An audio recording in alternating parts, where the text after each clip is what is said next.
library. Today video about Greek mythology. So this is Greek mythology books that are retellings on Greek mythology stories. So these are books that I've read. I've got 2 books in here that I really want to read, but the rest of them I have actually read. We're going to start off with the Fry Mythos book. Now I haven't read this yet, but obviously I have it and I really want to read it. Now the only reason I haven't read it is because it's not like a story, it's just about the Greek myths. So it's a book that you could read alongside with other books, and I actually just haven't got time to do it yet. So for those of you that don't know about the Greeks, this is your time to find out. Okay, so there is so many different stories on the Greeks.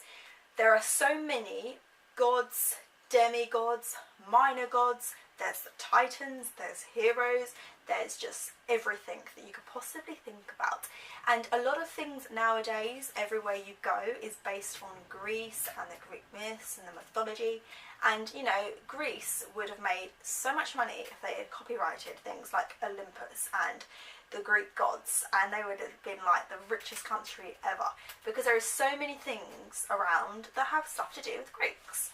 So I'm not going to review this book and show you what's inside it in detail, but I'm going to give you like a quick summary on Greek mythology and some of the characters in it, some of the gods in it, before we get on to Greek mythology retellings.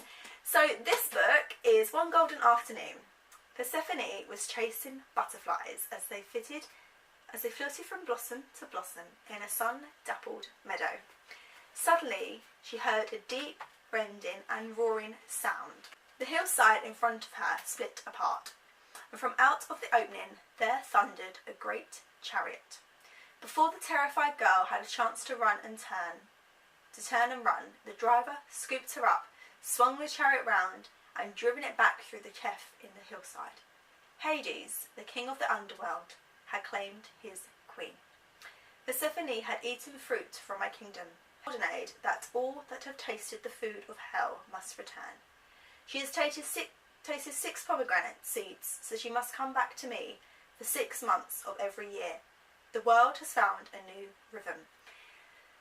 What I love about the Greek mythology, and the Greek gods especially, is that they make mistakes. They're not perfect. They do bad things, they do good things, they hate, they're jealous, they have feelings, and they are real. So you don't read a story about the Greek myths and the Greek mythology gods and Hercules. You don't read these stories and think, oh my god, they're really, really made up, because they're not. They've got a moral to it. They have a story, like Pandora's box and her opening it up and having like all this evil come out, and just saying to you that just because something looks tempting doesn't mean that it is. There's stories about how Zeus literally reclaimed the throne, you know, took over and became the king of the gods by destroying his father, who was jealous and who was angry and, you know, wanted to eat his children because he was afraid of them. So the Greeks have so many different stories. They're not all perfect. They have bad things. Like Hercules is portrayed as this amazing, you know, demigod, you know, bless my soul, Herc is on a roll. But at the same time, like, he, you know, killed Megara, his wife, and he was, you know, brutally nasty. So not every story is as it seems. So Fry has redone all the Greek myths. He hasn't changed the stories, he's just written it out in a different way. And within the book there is images of like the Greek gods and bits about them, like their art and their culture.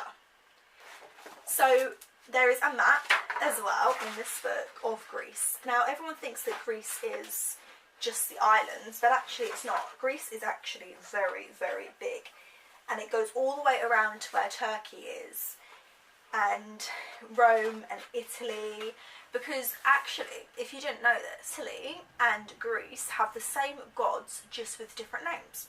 So Ares is Mars, Aphrodite is Venus. So there is a lot of different names and a lot of different stories, but they're pretty much the same.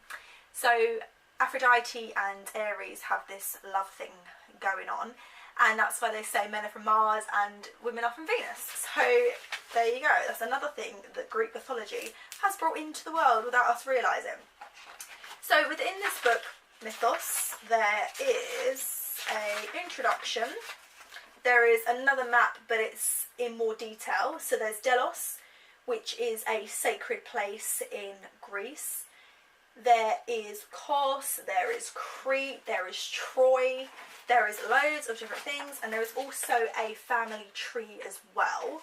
So I'm going to refer back to this if I have to when I talk about the retelling books, so we can all kind of like get an idea of where we stand and where we are. There's a really, really cool thing that I like in here that Stephen Fry actually said. No one loves and quarrels, desires and deceives as boldly and as brilliantly as the Greek gods and goddesses. They are like us, only more so. Their actions and adventures sprawled across the heavens above. From the birth of the universe to the creation of humankind, Stephen Fry, who fell in love with these tales as a child, retells these myths for our tragic comic fateful age. Witness Athena born from the crack opening of Zeus's great head, and follow Persephone down to the dark realms of Hades. Experience the terrible and endless fate of Prometheus after his betrayal of Zeus, and shiver as Pandora opens a jar of evil torments. The Greek gods are the best and worst of us, and in Stephen Fry's hands they tell us who we are. Mythos, smart, funny, and above all great, is the retelling we deserve by a man who has been entertaining the nation for 4 decades. I need to read this now. So I'm going to go off, I'm going to read it, no, I'm joking. So yeah, that is number 1 in my Greek retellings. Now the rest don't have an order. They're just the order that I've put them in on Goodreads when I've figured out which ones are Greek retellings that I've read. The last 2 books I haven't read that I really want to read. So the first one that I'm going to quickly give you a summary on is Wonder Woman Warbringer, and this is by Leigh Bardugo. So, can't get more Greek than Wonder Woman and the Amazons. So, daughter of immortals, Princess Diana longs to prove herself a legendary warrior sister. But when the opportunity finally comes, she throws away her chance at glory and breaks Amazon law, risking exile to save a mortal. Diana will soon learn that she has rescued a no ordinary girl, and that with a single brave act she may have doomed the world. Daughter of Death, Alea Carios has wanted to escape an overprotected brother with Semester at sea. She doesn't know she's being hunted by people who think her very existence could spark world war. When a bomb detonates aboard her ship, Alea is rescued by a mysterious girl of extraordinary strength and forced to confront the horrible truth. Alea is a warbringer. A direct descendant of the infamous Helen of Troy, fated to bring about age of bloodshed and misery. Together, the 2 girls will face an army of enemies, mortal and divine, determined to either destroy or possess the Warbringer. Tested beyond the bounds of their abilities, Diana and Alea must find a way to unleash the hidden strengths and forge an unlikely alliance, because if they have any hope of surviving their worlds, they will have to stand side by side against the tide of war. Very, very good book. So Wonder Woman is obviously a DC character. However, her mother and the group of Amazons were given this island by Zeus. So they fought bravely in this battle, and all the gods got involved. Ares was there as well, except he was against them. And every single woman that, fought in this battle, they were given the chance to go to Themyscira, which is an island that Zeus has given them, where they can live and never die, never age, just stay how they are and battle, and they will become the Amazon warriors. Now the queen, she was like, I really want to have a baby, because it's literally just women. So she prayed to Zeus, she made her baby out of clay, and there was Diana, and that is how Diana was born. So Diana hasn't actually earned her place on this island, whereas every other warrior, like her mother, has earned their place. So this is why she really wants to earn her place to be an Amazon. So that was that one. The next one is called Nobody's Princess, and this is by Esther M. Friesner. So this is a series of 2 books. So she is beautiful, she is a princess, and Aphrodite is her favourite goddess. But something in Helen of Sparta just itches for more out of life. Not one to count on the gods or her looks to take care of her, Helen sets out to get what she wants with a steely determination and a sassy attitude. The same attitude that makes Helen a few enemies, such as the self-proclaimed son of Zeus, Theseus. But it also intrigues, charms, and amuses those who become her friends. From the famed huntress Atlantia to the young priestess who is the Oracle of Delphi, in Nobody's Princess, author Esther defies waves against history and myth as she takes a new look at a girl who will become Helen of Troy. A resultant story offers up adventure, humour, and fresh, engaging heroine you can't help but root for. So Helen of Troy is this woman that apparently, this woman that sunk 1,000 ships. She was the most beautiful woman ever, and she basically caused a war because she loved someone and was married to someone, and she's probably one of the most famous characters from the world of Greek mythology. So this is one of the battles where the gods actually intervened with the mortals. So they don't normally do that, they always stay pretty clear. You've got Ares, who's the god of war, who enjoys this kind of thing, like he loves it so much. So yeah, this is one of the battles that they actually did get involved in, and you know, you've got the Trojan horse, and you know, you've got all of that. So this is a really good story because it actually talks about her before she was Helen of Troy, before she sunk all those ships. So the next one is called The Gatekeepers' Sons, and this is by Eva Pohler. This is a very big series. It's got 6 books and a half. I haven't finished the last book because I started to get a little bit annoyed with it, and the only reason I got annoyed with it is because I kind of got a bit bored. It kind of like, I don't know if it should have been that many books. So 15-year-old Therese watches her parents die. While in a coma, she meets the twin son of Hades, Hypnos, the god of sleep, and Thanatos, the god of death. She thinks she's manipulating a dream, not kissing the god of death, and totally rocking his world. Than makes a deal with Hades and goes as a mortal to the upper world to try and win her heart, but not all the gods are happy. Some give her gifts, others try to kill her. The deal requires Therese to avenge the death of her parents. While the help of Than's fierce and exotic sisters, the Furies, she finds herself in an arena face to face with a murderer, and only one will survive. So this is why I really liked it, because it had a really, really good story. Now the next book, I'm going to read you the synopsis to it because again the next book is really good. So the next one is 10 agonising months have gone since Therese faced off her parents' murderers at the Mount Olympus, and she suspects Thanatos' absence is meant to send her a message: go on with your life. She tries to return Pete's affections even though her heart aches for the god of death, but when Than shows up to take her hamster's soul, she becomes infuriated when he says he's been busy. Hopes with her new friend, who's gotten in with the demon druggies at school, Therese takes a drug that simulates a near-death experience, planning to tell Than off so she can have closure and move on. But things go very, very wrong. Eventually she learns Than has been busy searching for a way to make her a god, and he's found it, but it requires her to complete a set of impossible challenges designed by Hades, who hopes to see her fail. So it gets even better. Like, it's a really good book because you realise that Hades is actually quite nice. In Gatekeepers' Sons, Therese and Thanos, the god of death, met and fell in love. In the Gatekeepers' Challenge, they did everything they could to be together, even break an oath on the river Styx. But the Olympians don't tolerate oath breakers, even though they break oaths all the time. In the third book in the saga, the gatekeeper's daughter, Therese, may have finally succeeded in becoming a goddess, but if she wants to remain one, she'll not only have to discover her unique purpose, but also make some allies among the gods.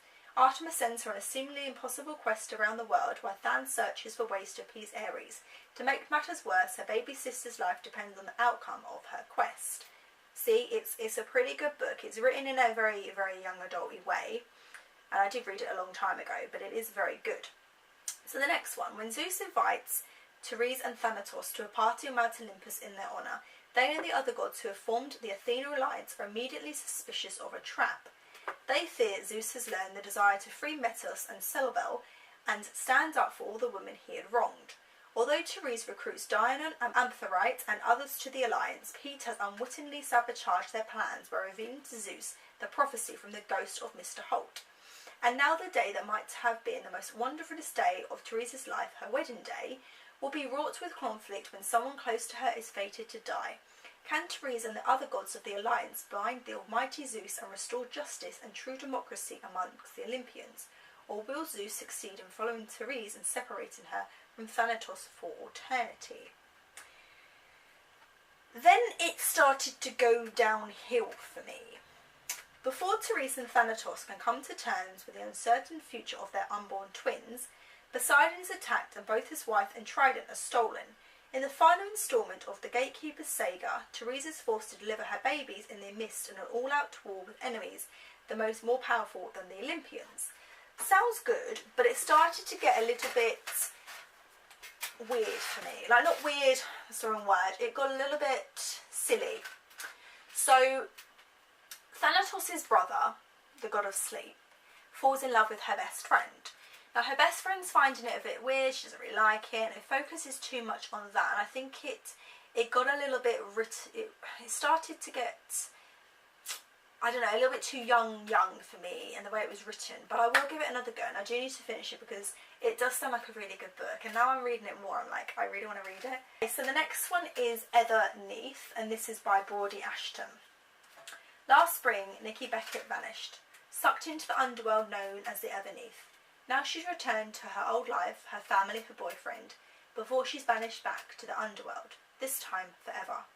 She is 6 months before the Underneath comes to claim her. 6 months for goodbyes she cannot find the words for. 6 months to find redemption if it exists. Nikki longs to spend these precious months forgetting the Everneath and trying to reconnect with her boyfriend Jack, the person most devastated by her disappearance, and the one she loves more than anything. But there's one problem, Cole, the smouldering immortal who enhanced her into Everneath in the first place, has followed Nikki home.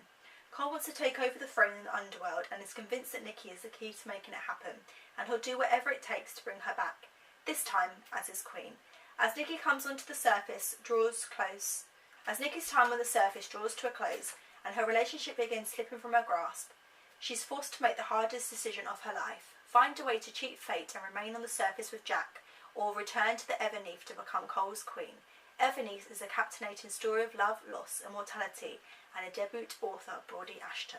So this is a series of 3 books and another that's 1.5, and it basically is a loose retelling on Persephone and Hades.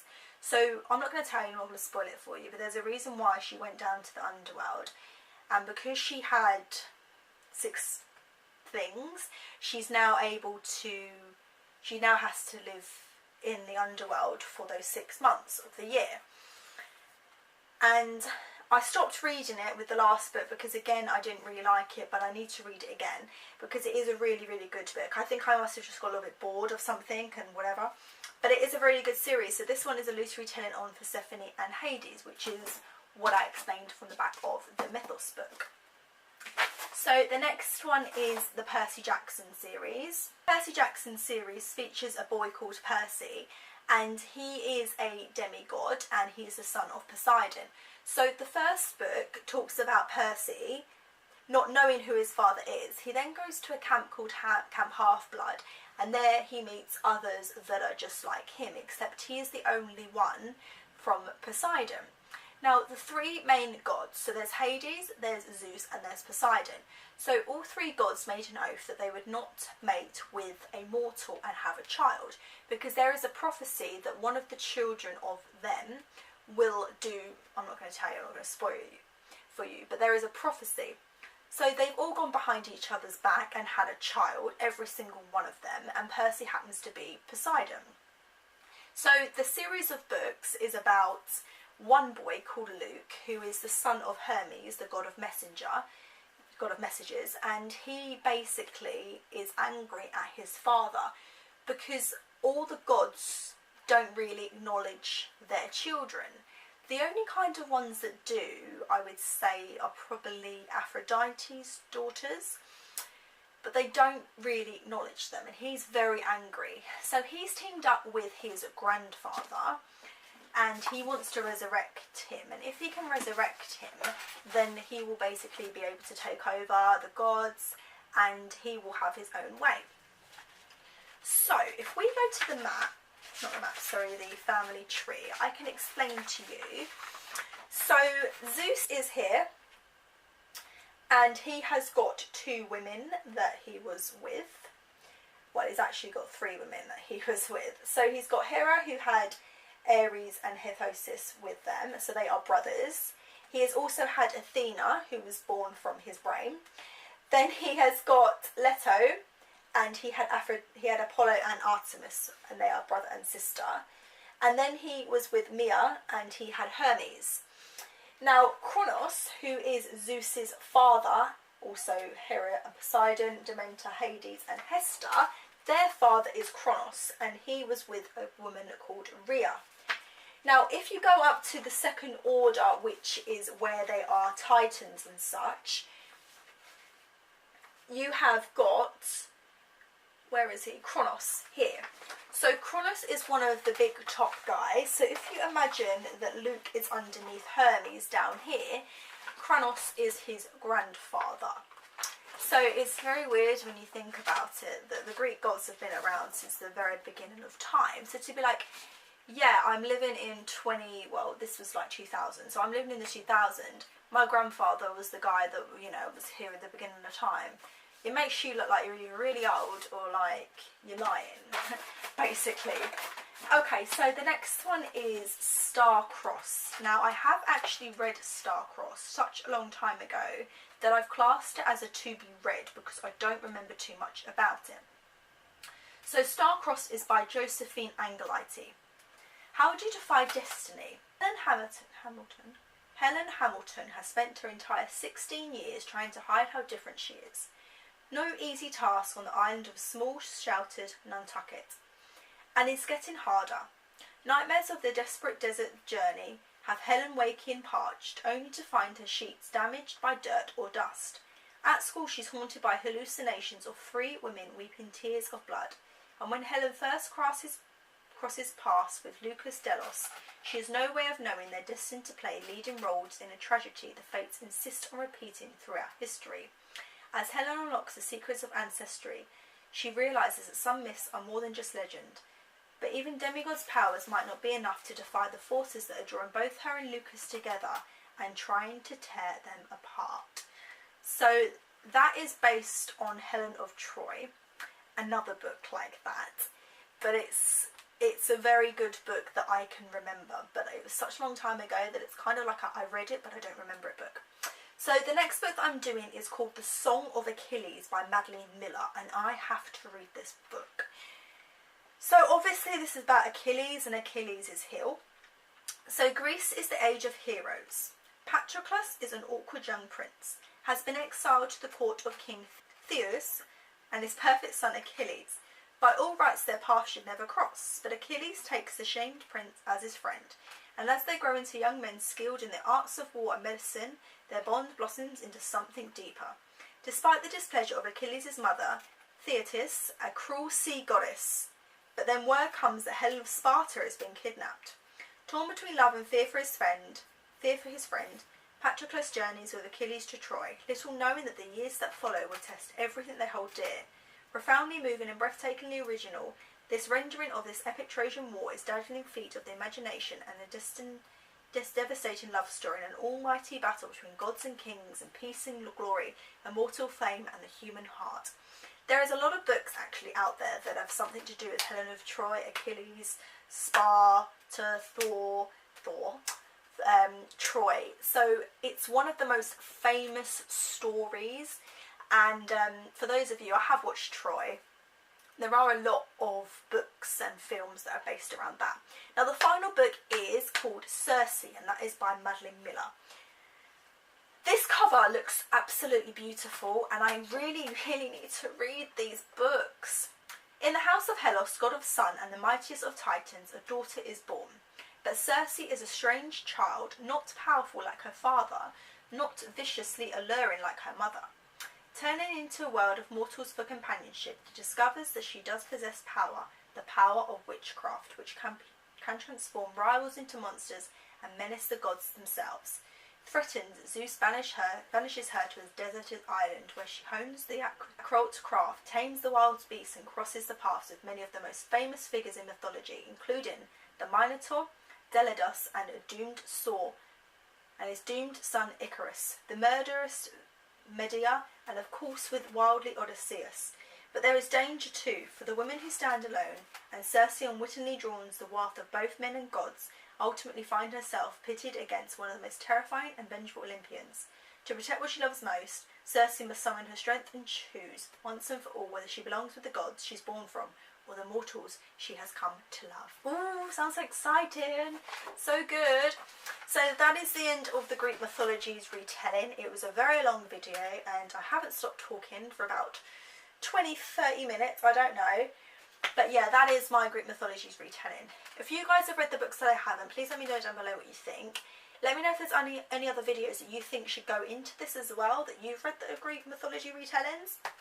And also, do you like the Greek gods? If yes, who is your favourite? My favourite is Artemis, and if you want to know why, I'll let you know. But if not, then have a good day and I'll see you soon. Bye!